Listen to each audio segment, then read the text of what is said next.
Welcome to the last installment of the year, Rebels with a Heart, the new rules of leadership. I'm excited to welcome our guests in just a moment. We're going to let all of you run into the room here, and I will introduce our esteemed speakers who I'm really thrilled to have with us today. Looking forward to the conversation.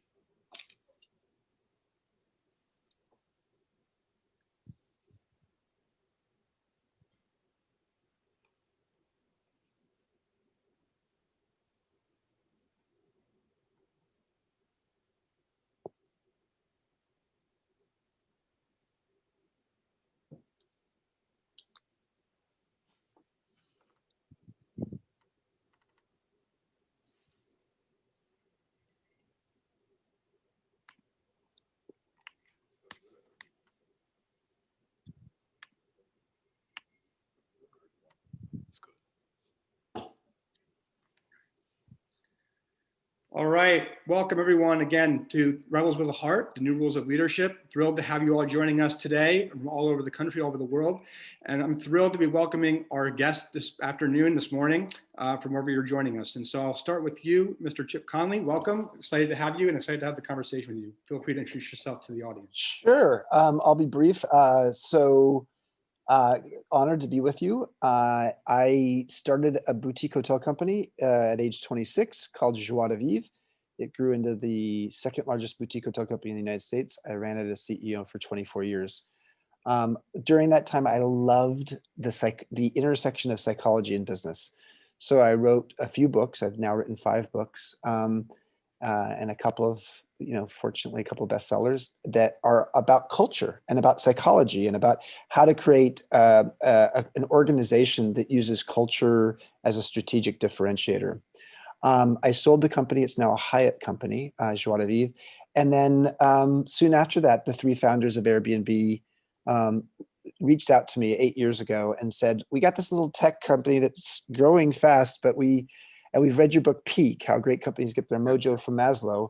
And we love that book and we want that culture here. Will you join us as the in-house mentor to Brian, the CEO, as well as the head of global hospitality and strategy? So I reported to Brian, 21 years younger than me, but I was also his mentor. Amazing. And I did that for 8 years and then wrote a book called Wisdom at Work, The Making of a Modern Elder that came out a little over 2 years ago, which led me 3 years ago to creating the world's first midlife wisdom school called the Modern Elder Academy that's dedicated to long life learning. Yeah. And that's my story. Yeah. Amazing. So many things I'm going to explore with that. And I think we're having a rich conversation on that. So we're going to go over to our next guest, which is Nancy. Welcome to the conversation here. Thanks for joining us as well. Thanks, Derek. It's a pleasure to be here. Thanks so much for having me. I'm happy to share my story with everybody. I am Nancy Lyons. I'm based in Minneapolis. I am the co-founder and CEO of Clockwork. We are a experience design and technology consultancy, and we work with global brands. So we have a pretty wide footprint. I've been in the technology space for about 25 years, starting a Midwest, starting and running and ultimately selling a Midwest internet service provider. So I like to tell people that we know how to build networks from the modem up. And, we're flyover country. So I think having a real presence in the Midwest and being brave enough to have conversations that are perhaps uncomfortable or foreign in this particular space is something that we've always enjoyed doing. I've spent my whole career in technology, but the most important thing about technology is people. And I think tech tends to be a very shiny object. So the books that I wrote a book about interactive project and product development. And it was really focused on people and teams and a lot of the soft skills that you don't often see in O'Reilly publications. So that was published by Peach Pit a few years ago. I've been a speaker on the circuit for about 8 years and I really enjoy it. I love connecting with humans. I'm actually a stand-up comic who didn't get to do that. My most recent book is called Work Like a Boss. And Work Like a Boss is really about shared accountability throughout organizations. And I think it's a really exciting post-pandemic tome for folks who want to up their game at work and really empower themselves and shift their mindsets to embrace the power that they have to change how work feels and really accept some responsibility and ownership for the success of the organizations that they devote their time to. So I'm super excited about it. I do a lot of talking in spaces about culture. I'm also an LGBTQ family activist, currently chair emeritus of the Family Equality Organization, which is the largest national organization advocating and creating policy for LGBTQ families all over the country. And actually, it's an international organization, so we do have some impact across the pond. And I think that's important, especially as it relates to culture, because work, I think organizations where we employ people, we really validate or invalidate family constructs depending on how we show up with benefits. When we talk about diversity and inclusion, how are we thinking about the impact we're having on people's personal lives, but also their families, which is why these conversations are so important to me. So thrilled to be here and happy to have this conversation.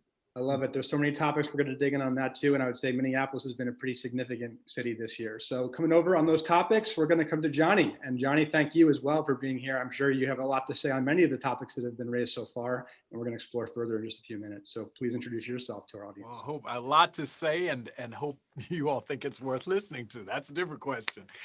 Listen, I am, my day job, I run an organization called the Society for Human Resource Management, SHRM. And the best way to think about it is 300,000 members across the globe in 165 countries.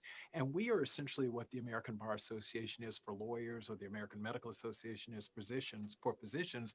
We are for HR professionals across the globe. That's the best way to think about it. What's more impactful, though, and important is not that we have 300,000 members, but that 115 million workers work in their organizations across this country every year. And that's the every day, I should say. So that's really kind of the import of our work. And our mission is not as much about the HR profession, although that's core to what we do. It's about workers, and the workplace broadly.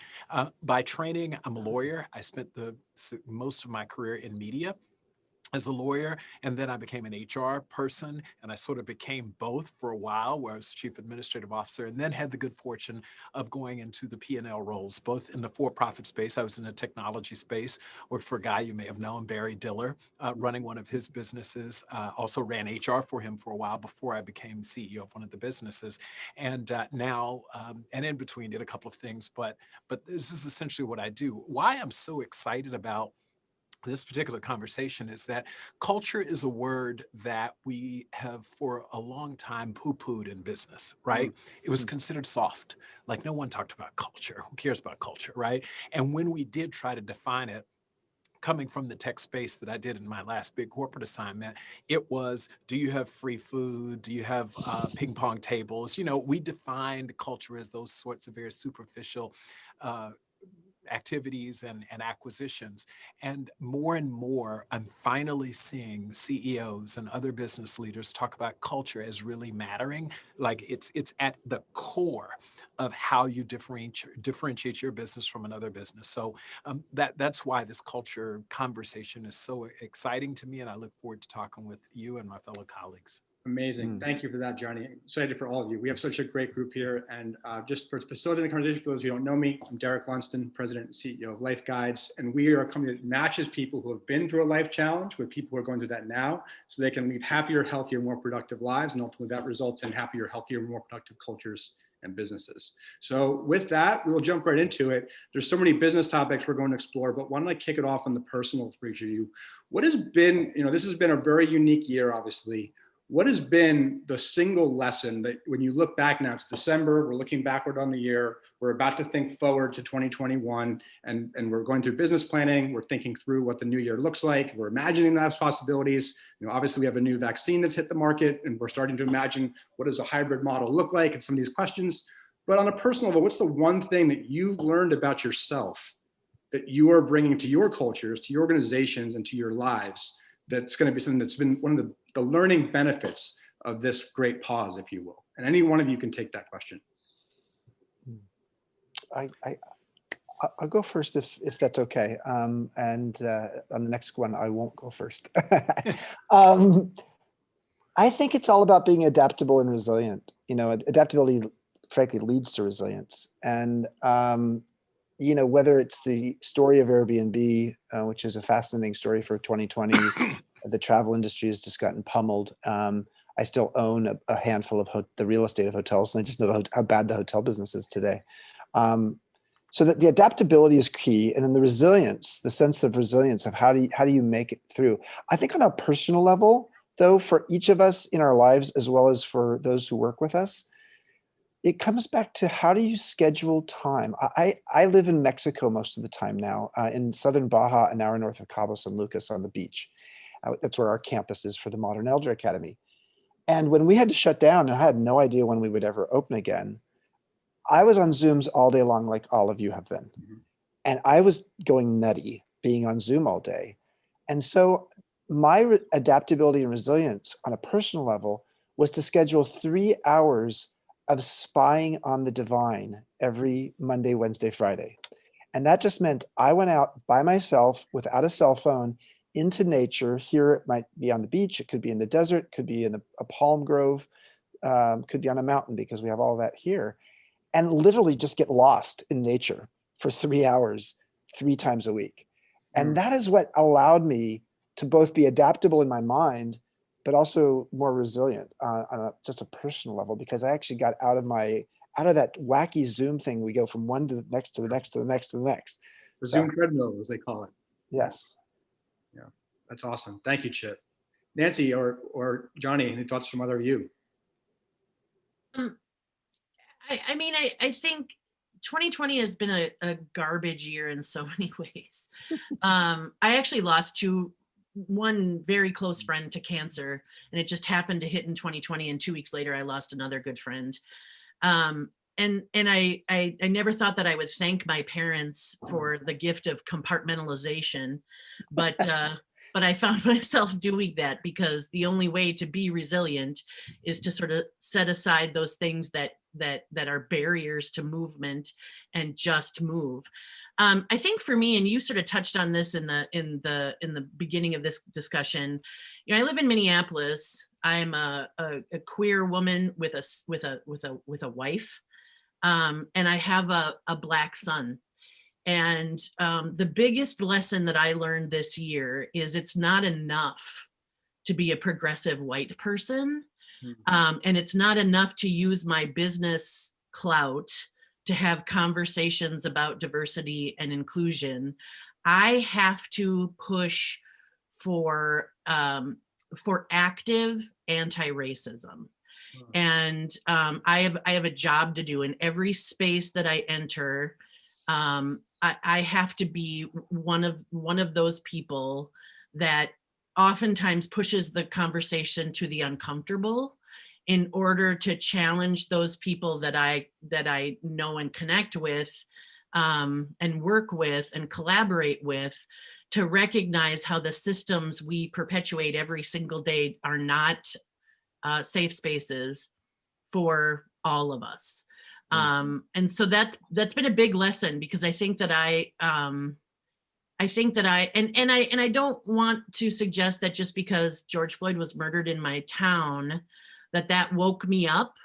And I think it's offensive when a lot of white folks suggest as much, but I do think that what it made me see was I wasn't doing enough, and I wasn't an active proponent of anti-racism very distinctly. And that's something that I have doubled down and committed to for my professional life going forward. Thank you, Nancy. And I'm sorry for your loss of your friends there. And also, I really admire your boldness and your courage just sharing what you just shared with this audience. And I'm looking forward to talking more. Johnny, your thoughts on any of these topics, and for your own lesson personally for the year, what you're bringing to 21? Yeah, so personally, I typically spend this time of the year reflecting on Yeah. the prior year, and I don't know, I'm an eternal optimist. I'm a hopeless romantic when it comes to things are going to be okay. So I found some real benefits to 2020, and it's just the way that I like to live my life. Like I could say how bad things are, but okay, then what? And so one of the things that I personally learned from this year was that I needed to be more empathetic. Like I truly have come to the realization that I had an empathy deficit. Wow. And I think the entire country and indeed the world, but specifically in our country, we are so lacking in empathy. That muscle has atrophied. We just don't use it. And it's at the core of many of our problems. Even as we talk about DE and I, and again, I thank Nancy for bringing that up, but the reality is I, as a Black man, have my lived experience. And if I go into a conversation and I want a safe space, but I'm not willing to make it equally safe for the white man who is now being vilified, then I'm not using my empathy muscle either. And so I just really realized that I need to understand what a single mother is experiencing right now in the middle of COVID. Why that kid running past the screen in the background should not be a nuisance to me, but I should accept and understand that she's balancing work and her personal life and teaching this kid and doing so. I really had to personally ask myself, I'm a CEO, I make a lot of money, so I can afford someone to have my kid in another part of the house tutoring her. In fact, my Yeah. kid went to school. The private schools in this area didn't go to school remotely. The public schools, where the children needed it most, actually, that's a whole different conversation, Yeah. were not in. And so those kids were left to make it on their own, and many of them were already behind. So a lot of this empathy, I just realized that not only do I personally, I'm not short on sympathy. I can feel sorry for anyone all day. I mean, I can watch movies and cry in a second, but truly, truly empathy is something that I personally determined as a leader. I was sort of coming up short on. And so it's something I've committed myself to work on from not just this year, but going forward, is how to be more empathetic, not sympathetic, but empathetic.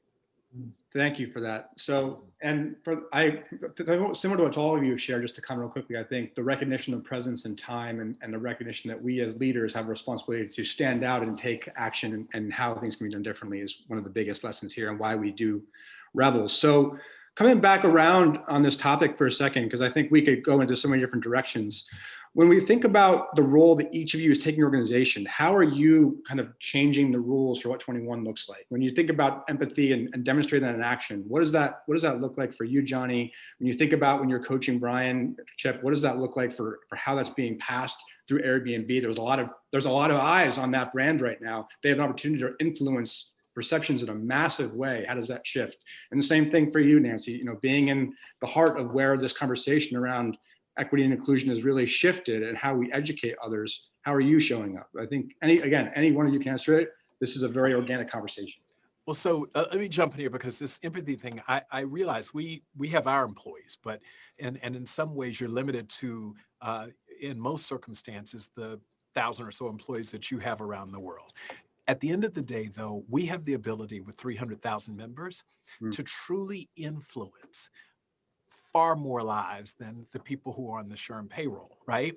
And so we're using our platform to really have a bigger conversation around the empathy deficit, and asking our members, our HR colleagues, to take it back into their organizations. And to your point, when you're talking about DE&I, when we're talking about the formerly incarcerated, all of the dimensions of diversity, by the way, not just race or gender or national origin, even right now, having just come through this ugly election. How does one feel when their candidate lost? Mm. Half of the country's candidate didn't win. And so, how are we going to help our fellow Americans, whether you agree or disagree with someone politically? How do you truly, and I loved it, we were talking about this the other day, I said diversity.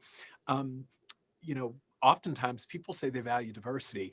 What they really mean is they value diversity that they agree with. So, it's not, so when I sit on the other side as someone on the left and I look at the right and they're all dumb and they're all bad and they're everything, and I don't understand, they're grieving too because their candidate lost.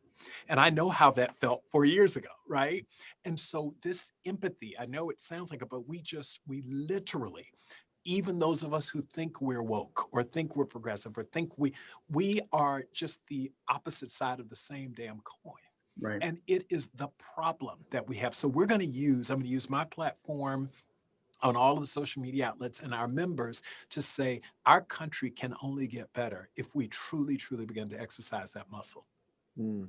Thank you. Well said. Nancy, go ahead. I guess I would agree. I think, as a leader in a space, in a community, my job is always about bringing people together versus, encouraging more of that separateness. And I think, the opportunity that I have in the speaking that I do, even in, the book that and this is a shameless plug, I guess, but the truth is my most recent book, which just came out, about a month and a half ago, is really about that empathy piece in that, people make culture. And I think that we abdicate responsibility to leadership or ownership or the organization itself as if it is a living, breathing thing. But each of us contributes to the evolution, the formation and the evolution of culture. And I think we forget that, and we abdicate our responsibility for actually showing up in an active way to make culture. And I think work is that place where actually we've sort of divorced ourselves from the sort of the morality issue. We behave a certain way, we show up a certain way, but the truth is accepting and learning from each other and demonstrating empathy and checking our judgment at the door. One of the things I try to to call out is the fact that humans default to the negative. That's right. There's that negativity bias that is a data-driven reality that when we hear negative stuff, that's what we want to lob onto. And that's where we want to spend our time. And that becomes toxic inside of organizations. And I think there's also this difference between nice and kind that I try to call out in this book. Because I think, I live in Minnesota. We defined Minnesota nice, and it That's ain't right. nice at all. And it's what's gotten us into some of the trouble that we're experiencing right now. And I would say divorce yourself from niceness, because niceness may prevent us from having some of the most direct and essential and necessary discussions we should have, and really embrace kindness. And I think that's what Johnny's saying too. A lot of the conversations we need to have at work and relative to culture and how it feels, that energy that we all experience when we show up in collaboration with one another. A lot of that comes from just making space for each other, just recognizing that work is probably one of the truest melting pots, because the rest of our lives are in a bubble. We surround ourselves with friends who think and look like us. We live in communities where we feel comfortable, but work is the place where we can't really choose who we work with. And yet we've created these social norms in the workplace that mean that we don't talk about that election stuff at work, or we don't talk about the race stuff at work. And yet my question is, why not? Like, I am going to work with people who are opposite from me politically, but we're human. And that, work is the level playing field, and we have an opportunity to understand each other better, to make our work product better, to serve our community better, to make our work more successful.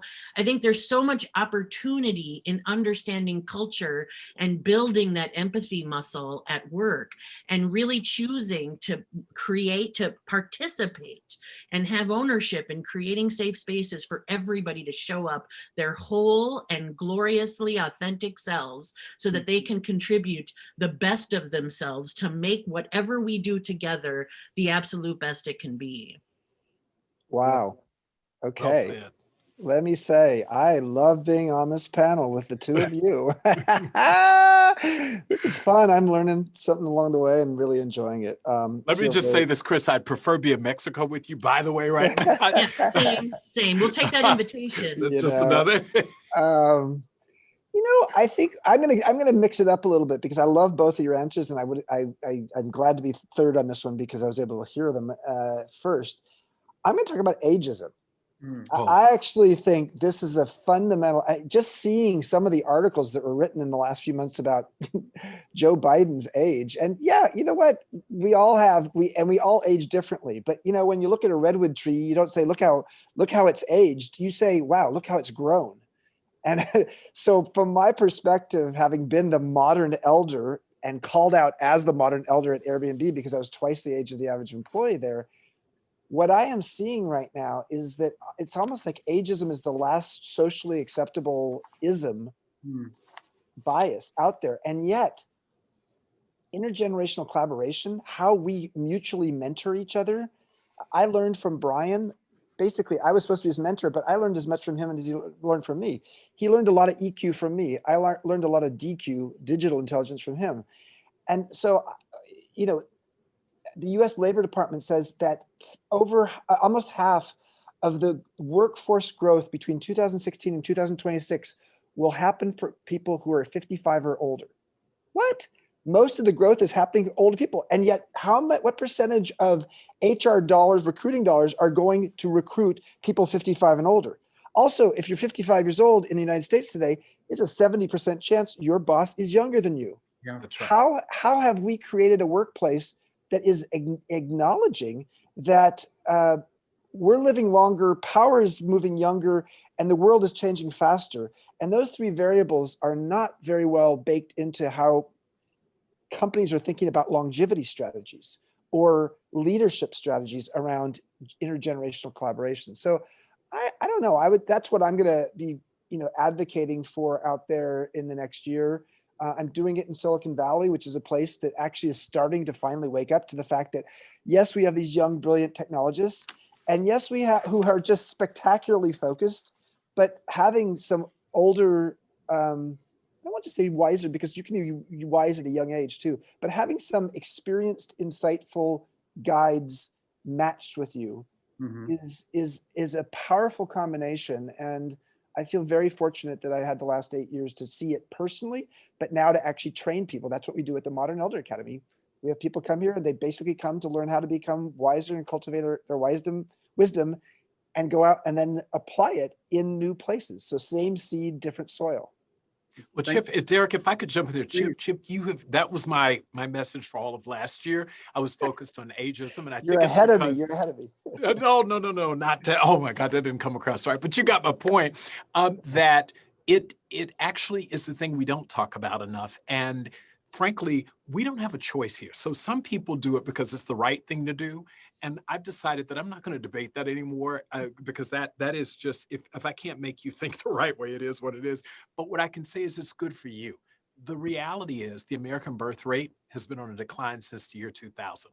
We're at an all-out low. So in a knowledge-based economy, we have fewer Americans being born, right? And even if tomorrow everyone who could have a kid went out and had one, that's 18, 20 years before we can deal with that. That'll help us in the workforce. So we have a problem right now. We will need people to work for longer periods of time.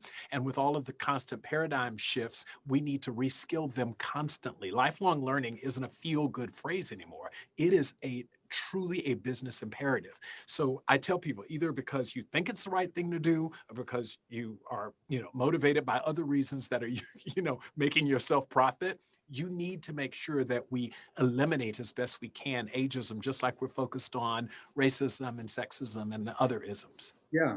Well, so that point, kind of coming back around to a theme you guys have all talked about. So, we have an we have longer, healthier lives, right? We have the access to technology, the chance to reinvent and define purpose and cross-train. We now have an economic model where there's a lot of people who hopefully will be getting the great rehiring at some point over the next couple of years.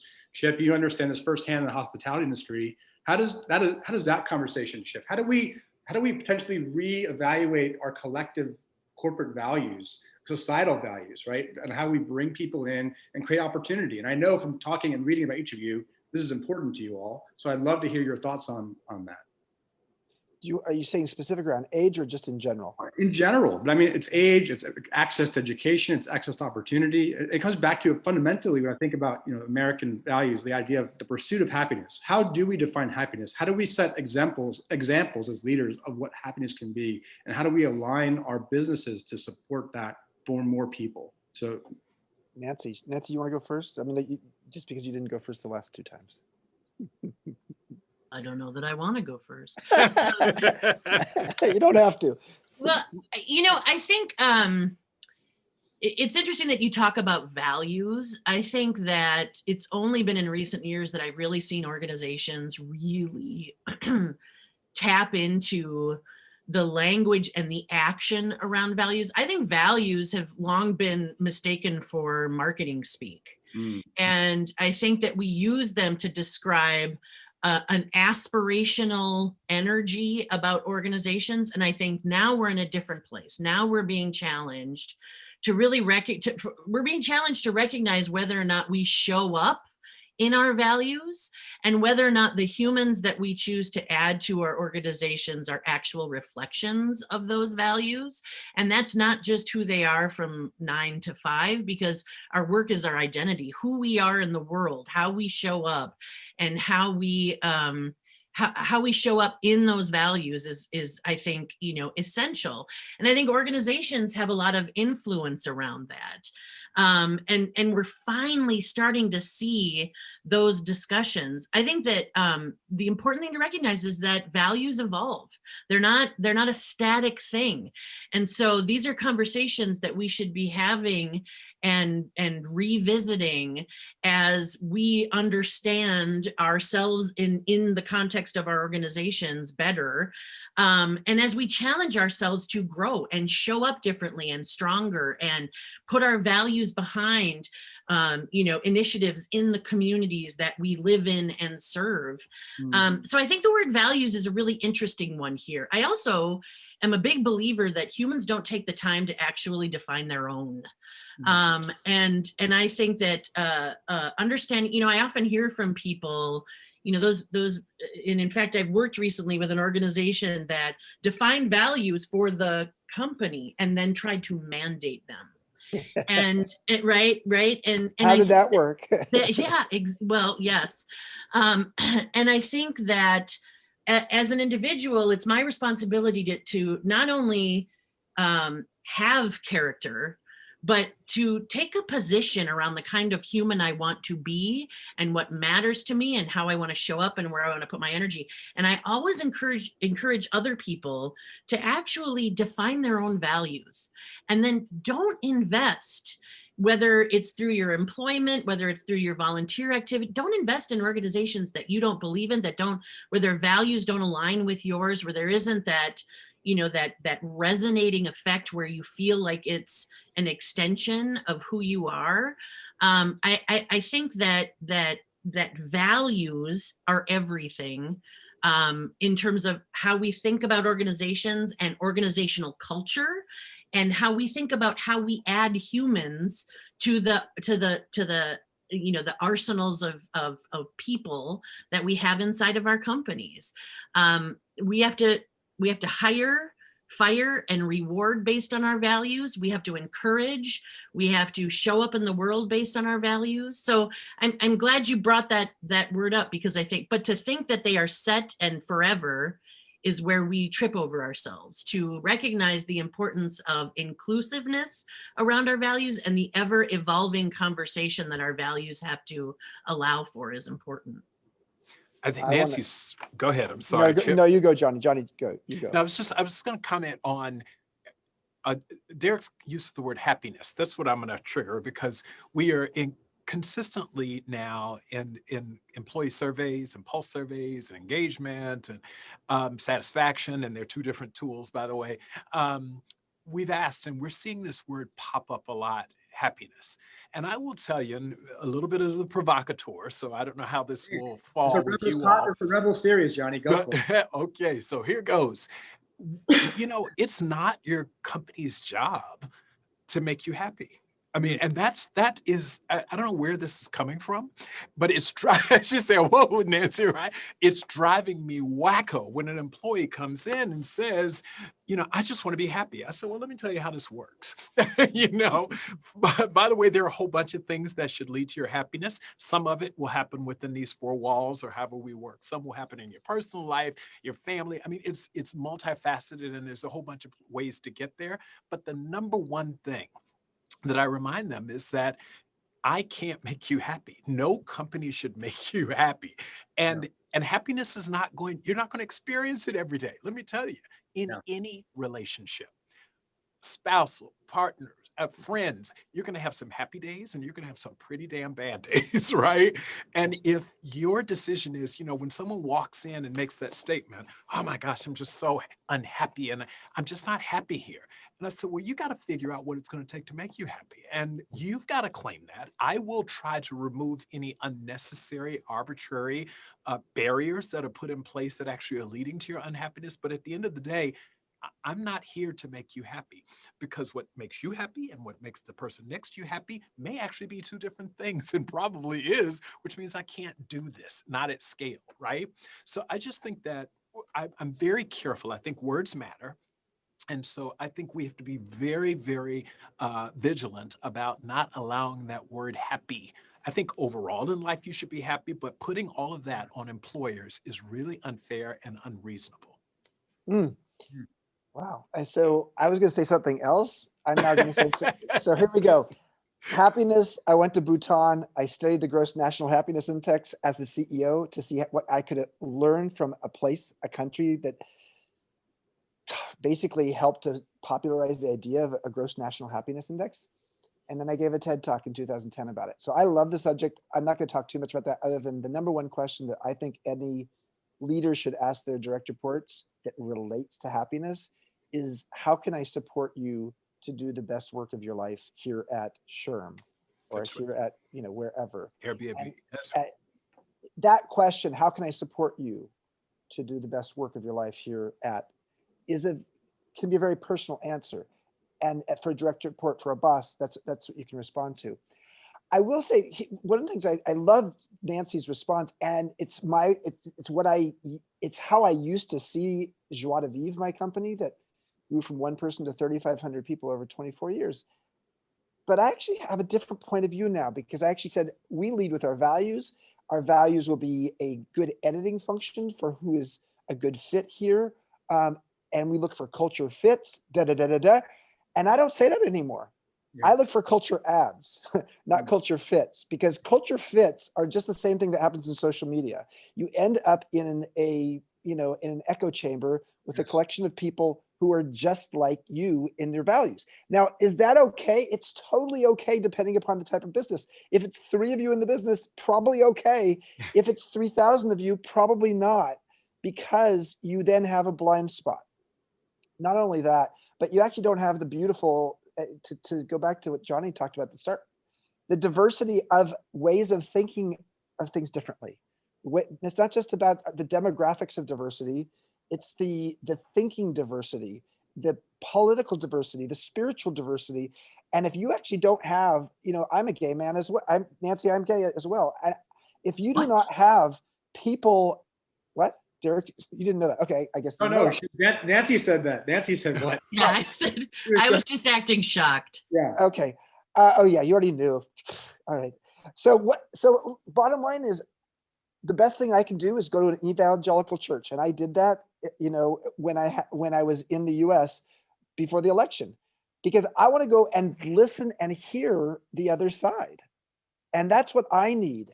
And I think we need to have in the United States a BTO day. And for those who are old enough to be me, that means Bachman Turner Overdrive, but I'm not talking about that BTO, the musical group. I'm talking about Be the Other Day. Right. Be the other day, because the other is the person who is usually not part of the dominant demographic, or forget about demographic, the dominant power structure. And that might be somebody who is an evangelical Christian in a very liberal organization. It might be a U.S. military veteran in a in a .com or in a tech company full of 25-year-olds. So we just need to make sure that we are being broad enough in our thinking to make sure we aren't just looking for culture fits, but we're also looking for culture adds. And let me say something else. It's funny that BTO, I'm going to use that, by the way, because I love it. First time I'll give attribution to Chip, and next time it'll be my idea. But transparency, right, Chip? No, but seriously, the point is, and I hope we all, this kind of ties me to the DE&I conversation. I spent a number of years at Viacom as a lawyer, and we acquired during my tenure BET. And Black Entertainment Television, if you don't know. And I got to tell you about an incident that really made me realize how all of these biases that we have, like dominant is very dependent upon the circumstance. So at BET, I'll never forget going in and said, we have a woman who wants to apply for the sales team, a VP of sales at BET within the Viacom group of companies. We also owned MTV, Showtime, and all of that stuff. She was coming from Showtime, an Asian woman. And the people at BET said, no, we only hire Black salespeople. And I said, but wait a minute, you say the MTV people lack diversity. And when I look at your all Black sales force, you lack diversity, right? So I'm confused about why you don't hear yourself, right? And it was that concept of BTO. Like, have you ever thought about the fact that that you have your own biases too toward the LGBTQ community, toward people with disabilities, toward people who are formerly incarcerated. I mean, every community. So it goes back to that empathy thing. All of us carry our own, some conscious, some unconscious biases that we would do better. That BTO concept, just be the other, no matter what context it is. And I think we can start to make progress, but it worries me that we're unwilling to do that. And that's why I made the really important point. This is just not a white male problem. That's one of the problems with this DE&I conversation is we've said it's the dominant culture, it's the white male only. And the reality is I live in a community where we say some pretty darn inappropriate and think and some inappropriate things about other groups. And I think if we got to do better than that. That actually ties one of the questions in the audience, actually, just to kind of expand on it. How does an organization avoid using the term culture fit as an excuse for racism, ageism, racism, and other isms, right? And what do we do, and what can we as leaders do in our companies to change that structure? What can we do to dynamically break those walls down, if you will? So when Chip, I hate to just talk, but when Chip used the term, I remembered as a former labor and employment lawyer, we would always advise against using the term fit because it was code for weeding out other types. So we use the term here, alignment. Are you culturally aligned? And now we can play word games forever because I can see a lot of problems with that word as well. But the point being, we do owe it to ourselves to come into a workplace and feel reasonably comfortable on a day-to-day basis. And so if you are in a place where there's literally no alignment, it's like being in any other type of bad relationship, right? It's like, I don't like you, you don't like me, we don't see the world, and I just spend too much time here to be beating my head up against the wall all day.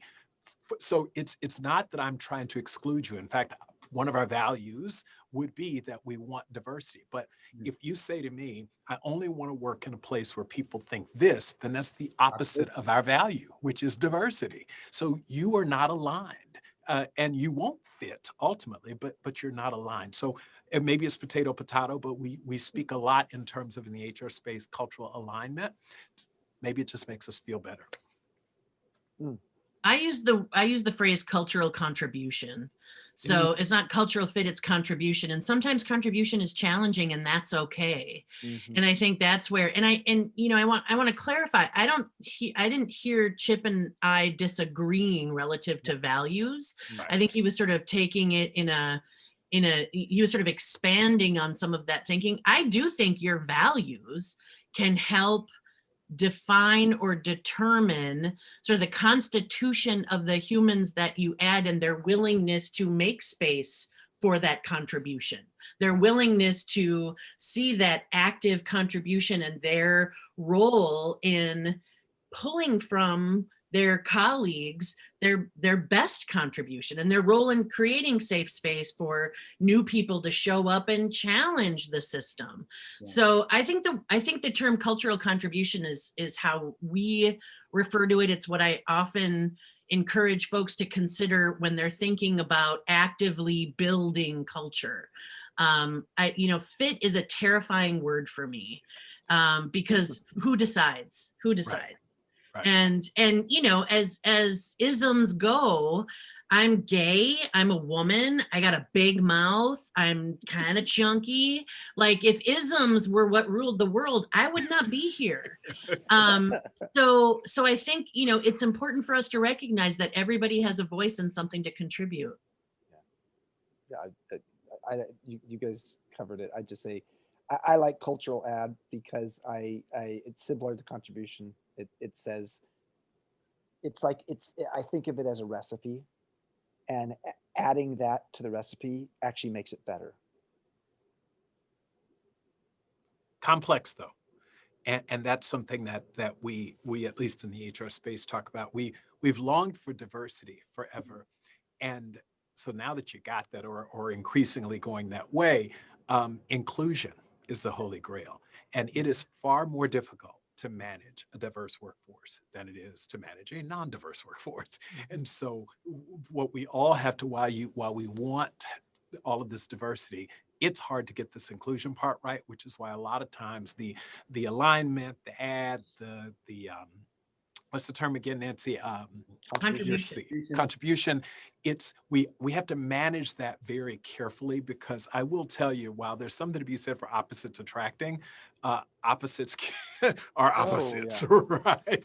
No doubt about it. But let's call out, let's use some good research out there. So Google did their Project Aristotle a few years ago, where they studied the best, most effective teams at Google globally, because they're a data company. So they figured, okay, so what's the data on why our most effective teams are most effective? And they had a list of what they thought were going to be the answers. And in fact, number one on the list was something they didn't have in their top 5, and it was psychological safety. Psychological safety is what actually creates great teams, first and foremost. And what that speaks to is how are companies investing in inclusion, because psychological safety and inclusion are on the same continent for sure. And they are all about actually helping people to learn as a leader or a manager how to bring out the voices that are less inclined to speak up for whatever reason. It could just because you're an introvert, or you process more slowly. Some of us talk, the three of us talk a lot. So, but imagine if we had a fourth person on the panel who just was someone who ruminates, and they need a day to think about something and then come back. You know what? That wouldn't work on this panel. But but in a team, you need to actually take that into account. And yet we have so little in the way of training around this. And usually, frankly, most diversity and inclusion training is pretty politically correct, just old school, really very focused on let's keep ourselves out of a lawsuit. That's right. So how do we encourage as leaders? How do we educate sitting in discomfort, to use that? Because that's part of the tension. Like, how do we, that's part of the safety. It's okay to sit in this place of uncomfortability, right? This year, if anything, has been a macro version of we are being forced to change the way we communicate, how we interact, and to adapt that. How do we encourage our people to literally be present in their emotions of discomfort and then connect their minds to a conversation that's productive, and how we bring that together? Go ahead, Johnny. I can see you. So Derek, we just conducted some research to talk about, for example, safe spaces. And so it's spot on this issue.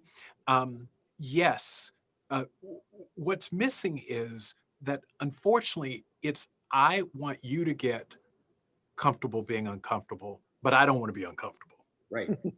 So that's the problem. We have not, we don't do a good job. So, and I can tell you, the research is clear as day. SHRM just conducted this research. You get employees in a room to talk about, we say, we're going to get uncomfortable, get comfortable being uncomfortable. It's going to be uncomfortable. Okay. Until the white male says something that the black person doesn't want to hear. And then it's like, oh, time out. Well, wait a minute. I thought you said we're all going to be uncomfortable. which means this isn't just a place for you to get uncomfortable. I'm going to be uncomfortable. All of us are going to be uncomfortable. So we have this really interesting dynamic at play. The answer is, when you bring people into these safe spaces or psychologically sort of safe spaces, the rules have to apply for everyone. Now, you have to do it with civility, dignity, respect. You're not going to debate with people. We're going to have discussions. There are some guardrails, but you can't say it's a safe space for only part of the people in the room, because then the people are like, well, what's the point of this? So it's unsafe for me, and I have to make sure that they're all comfortable. They can make me hella uncomfortable. It doesn't matter. That's when that's when employees don't believe in you, because you're saying one thing, but you don't really mean it. It's not a value. It's not true culture. You're not practicing your cultural truth.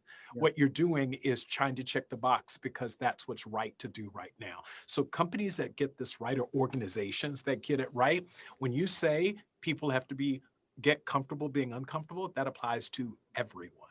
Mm-hmm. Yes. I love that. And I'll just say is, I love that one of the things I try to do as a leader is to point out when I see the inequities in how people are talking and yet how they're operating. And so one of the exercises we've always done is the following. I ask a direct report of mine, what are the 5 adjectives you want to define you as a leader?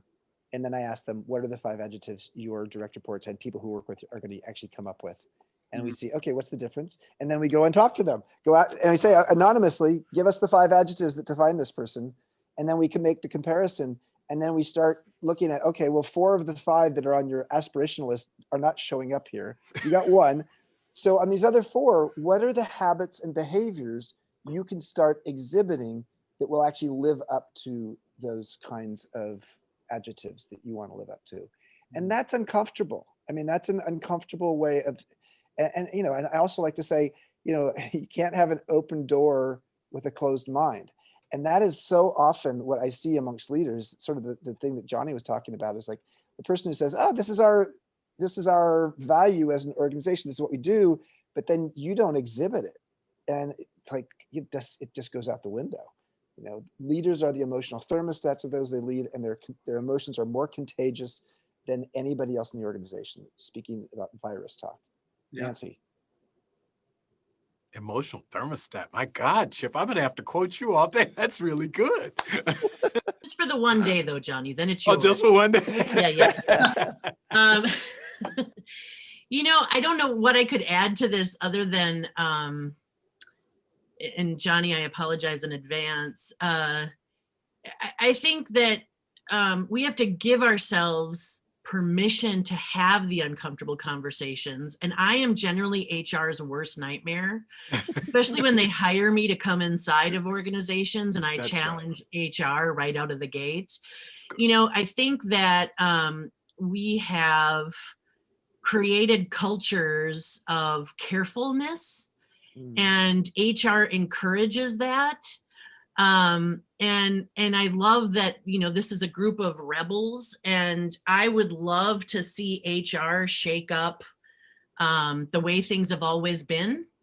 Yes. And encourage us to pave, and be the facilitators of paving the way forward by not just mediating conversations, but encouraging and facilitating uncomfortable ones and giving people space to have them versus, creating policy and procedure around them. I do think that some of the larger corporate entities are still slow to adopt or accept the need for the discomfort. And so they don't. And as a result, I think a lot of people are trapped inside of large organizations, wondering how to be change agents, but worrying about breaking the rules. And, it's easy for me. It's easy for Chip. It's probably easy for Johnny as the CEO. But as an entrepreneur, I make my own rules. I don't live by anybody else's rules. And now that doesn't mean I don't answer to anyone, but my rules are my own. I think organizations that have, are much larger, really need to examine their rules and whether or not they're effective for who they want to be and what they want to become. God, that's well said. Yeah. Well, I was going to say this has been the fastest 1 hour conversation I think I've ever been a part of. I know, right? Felt like about 5 minutes, and I felt like we could probably keep going for half a day here. So I just want to acknowledge each of you for being the rebel leaders that you are, the heart-centered, focused on people leaders that you are, and just the examples that you're setting in your lives and your organizations, and just really appreciative of the energy and time you place with us today and for our listeners and watchers, and very much looking forward to collaborating with you as we continue to improve the workplace and people's lives. So thank you for joining us today. Thanks for Thank you. curating. Next meeting in Cabo. Got Thank it. you. Meeting in Yes. Cabo. Let's take this show on the road. Absolutely. Sounds good. Thanks, everyone. Have a wonderful Happy day. holidays. Thank you so much. All right. Happy New Bye-bye. Year. Bye-bye. Bye-bye.